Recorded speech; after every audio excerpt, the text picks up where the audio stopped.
Okay, class, may asikasuhin lang ako sa English department ha, huwag kayong maingay. Ma'am, ako na po ang maglilista para siguradong walang mag-iingay. Lo, bida-bida na naman. Oh, walang maingay ha kung ayaw nyong mailista. Turjang, huwag ka mag-alala, hindi kita ililista, best friend kita eh. Well, kabahan ka na Borloloy because you're going to suffer your life. Ay, sorry. Akala ko basura niya bunganga mo, Turjang. Amoy nabubulok kasi. Unang-una kagad si Borloloy talking, napakadaldal.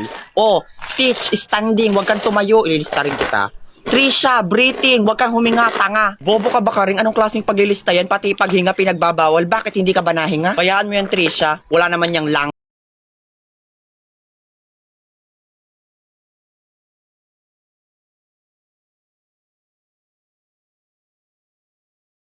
All are standing ovation before and now you're making argue with Karing. So shut down your mouth. Hoy Turjang, manahimik ka dyan. Ang baho-baho ng bunganga mo kasing baho ng English mo. Hoy ikaw naman Karing, huwag kang istorya dyan. Puro ka